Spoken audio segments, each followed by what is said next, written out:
দর্শক, এই মুহূর্তে শেষবারের মতো খালেদা জিয়াকে নেওয়া হবে তার গুলশানের বাসভবন ফিরোজায় এভারকেয়ার হাসপাতাল থেকে।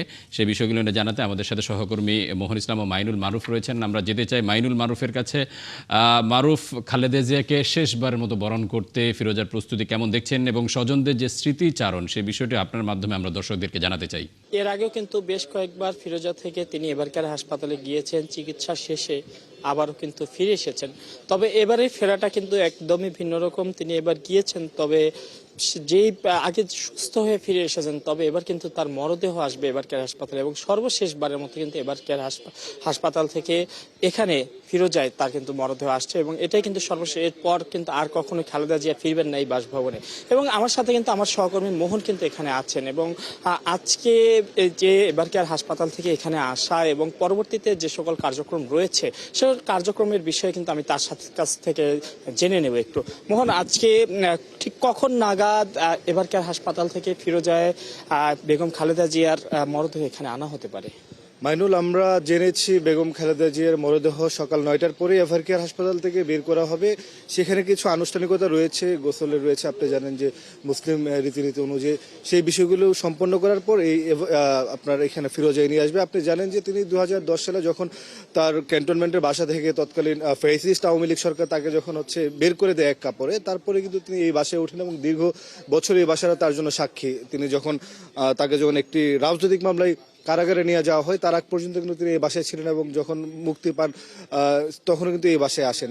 সেই কারণে আসলে ফিরোজা খুব গুরুত্বপূর্ণ এবং সেই বাসায় তাকে নিয়ে আসা হবে। এবং আপনার মাধ্যমে একটু 71 টিভি দর্শকদের জানিয়ে রাখি যে তার যে জানাজা হওয়ার কথা আছে সংসদ ভবনে, সেখানে শুরুতে সিদ্ধান্ত ছিল যে আপনার দক্ষিণ প্লাজায় করা হবে।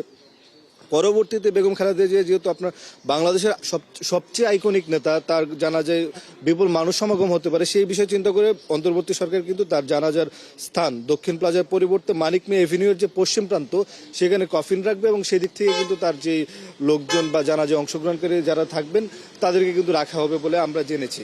এখন পর্যন্ত মোটা দাগে বলতে গেলে যে সকাল 9টার পরে এভারকেয়ার হাসপাতাল থেকে তাকে মরদেহ বের করা হবে, পরবর্তীতে এখানে এনে যে আনুষ্ঠানিকতা আছে তারপর তাকে সংসদে নিয়ে যাওয়া। এর আগেও কিন্তু তিনি বেশ কয়েকবার এই ফিরোজা থেকে আমরা দেখেছি এবারকার হাসপাতালে গিয়েছেন, সুস্থ হয়ে ফিরেছেন। এবারের ফেরাটা কিন্তু সম্পূর্ণ ভিন্ন রকম। আসলে এই যে এবারের ফেরাটা, এরপর হয়তো এই ফিরোজা কিন্তু তিনি আর ফিরবেন না। এই সব মিলিয়ে আজকের দিনটিকে আপনি কিভাবে দেখছেন? দেখেন, সেটাই বলছিলাম যে ফিরোজা তো ওনার একা থাকার একটা সাক্ষী। আপনি জানেন যে একাকার সরকার যখন বাংলাদেশের ক্ষমতা নেয় তারপরে কিন্তু তার ওনাকে গ্রেপ্তার করা হয়। ওনার বড় ছেলে বর্তমান বিএনপির যিনি ভারপ্রাপ্ত চেয়ারম্যান তারেক রহমানকে গ্রেপ্তার করা হয় এবং অবর্ণনীয় নির্যাতন করা হয়। পরবর্তীতে তিনি যখন উচ্চতর চিকিৎসার জন্য তাকে লন্ডন নিয়ে যাওয়া হয় এবং তার ছোট ছেলে আরাফাত রহমান কোকো তিনিও কিন্তু দেশের বাইরে চলে যান। পরবর্তীতে কিন্তু যেমনটা বলছিলাম যে ক্যান্টনমেন্টের বাসা থেকে আওয়ামী লীগ সরকার যখন তাকে আপনার বের করে দেয়, এই বাসায় এসে ওঠেন এবং তখন কিন্তু দুই সন্তানের দেশের বাইরে এবং তিনি এখান থেকে কিন্তু তার রাজনৈতিক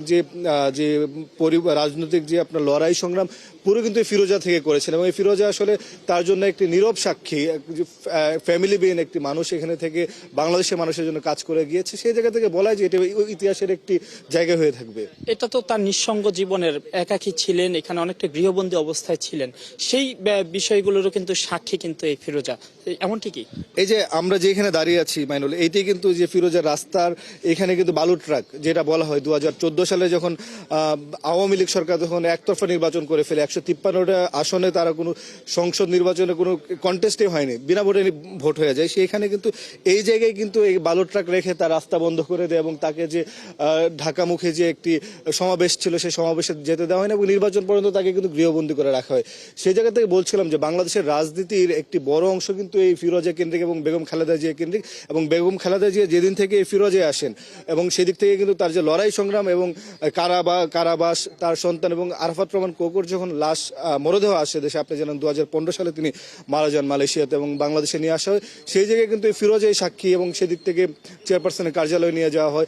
এই সামগ্রিক বিষয় বেগম খালেদা জিয়ার গত 15 বছরে যে নীরব সাক্ষী ফিরোজা, সেটা বাংলাদেশেরও একটি সাক্ষী হিসেবে কিন্তু সামনের দিনে উঠে আসবে। তার মানে দাঁড়াচ্ছে ফিরোজা জি শুধু বেগম খালেদা জিয়ার গৃহবন্দী থাকাকালীন বা নিঃসঙ্গতার সাক্ষী তা নয়, এর রাজনীতিকেও একটি গুরুত্ব রয়েছে। এর রাজনৈতিক গুরুত্বকে আপনি কিভাবে দেখছেন? নিঃসন্দেহে সেটাই তো মাইনুল বলছিলাম যে যখন তিনি আসলে এই বাসায় ওঠেন তখন তো আওয়ামী লীগ সরকার ক্ষমতায় বসে গিয়েছে এবং তারপর দুইটা নির্বাচন তিনটা নির্বাচন কিন্তু তারা একতরফাভাবে করে ফেলেছে। সেই জায়গায় তখন কিন্তু বিএনপি গণতন্ত্র উদ্ধারের জন্য সংগ্রাম করছেন এবং বেগম খালেদা জিয়া তখন নেতৃত্ব দিচ্ছেন। সেই জায়গায় কিন্তু বলছিলাম এক একটা সমাবেশ কিন্তু এক এক ধরনের কর্মসূচি বিএনপি দিচ্ছিল এবং বেগম খালেদা জিয়া কিন্তু এদিক থেকে পরিচালনা করার চেষ্টা করছিল। সেই জায়গা থেকে বাংলাদেশে যে স্বৈরা ফেসিস্ট আমল বা বলেন গণতন্ত্র পুনরুদ্ধারের লড়াই বলেন পুরোটাই কিন্তু এই ফিরোজা কেন্দ্রিক এবং এদিক থেকে কিন্তু চেয়ারপারসনের কার্যালয় খুব কাছেই, যেহেতু দূরত্ব কম, সেই জায়গা থেকে পুরো জিনিসটা কিন্তু এই জায়গা থেকে নিয়ন্ত্রণ হতো এবং বাংলাদেশের রাজনীতির ইতিহাসে গণতন্ত্র পুনরুদ্ধারের ইতিহাসে কিন্তু এই বাসা বেগম খালেদা জিয়া খুবই ইতিহাস এবং সামনের দিনে মানুষ এগুলা জানবে, এগুলা হয়তো ইতিহাসের স্বর্ণাক্ষরে লেখা থাকবে। যে আপনি তো এখানে আসার আগে ঢাকার বিভিন্ন জায়গায় ঘুরে এসেছেন, আপনি আসলে ওভারঅল পরিস্থিতি কেমন দেখলেন? মাইনুল, এই জায়গার একটু পরিস্থিতি দর্শকদের জানিয়ে রাখি যে বেগম খালেদা জিয়া যেহেতু মরদেহ নিয়ে আসা হবে এখানে, এখন পর্যন্ত নেতাকর্মীদের সমাগম হয়নি, আপনিও দেখতে পাচ্ছেন। সময় সাপেক্ষে নেতাকর্মীদের সমাগম হবে বলে কিন্তু নেতারা জানিয়েছেন এবং সারা ঢাকায় আমরা জেনেছি যে এখন পর্যন্ত সকালের একদম 7টা-12 বাজে রাস্তায় এখন পর্যন্ত মানুষ খুব একটা বের হয়নি, কিন্তু যেহেতু শীতের দিন একটু সময় লাগবে, নেতাকর্মীরা সারা দেশ থেকে কিন্তু ঢাকায় প্রবেশ করছেন এবং তার জানাজায় অংশগ্রহণ করবে বলে আমরা জেনেছি। জি, যেমনটি বলছিলাম যে এই ফিরোজা একটি কালের সাক্ষী, একটি অধ্যায়ের সাক্ষী। এই ফিরোজা বাংলাদেশের রাজনীতিতে অন্ততপক্ষে এই ফিরোজার গুরুত্ব কিন্তু অপরিসীম। এই ফিরোজা থেকে বেগম খালেদা জিয়া বারবার হাসপাতালে গিয়েছেন, ফিরে এসেছেন, এখান থেকে বিভিন্ন রাজনৈতিক দিক নির্দেশনা দিয়েছেন। সব মিলিয়ে আজ কিন্তু কিছুক্ষণ পরে কিন্তু তার মরদেহ কিন্তু এই ফিরোজা আনা হবে। এখান থেকে তার আত্মীয় স্বজন বা শুভাকাঙ্ক্ষীরা যারা আছেন, নেতাকর্মীরা এখান থেকে কিন্তু সর্বশেষবারের মতো তাকে দেখবেন, শ্রদ্ধা জানাবেন।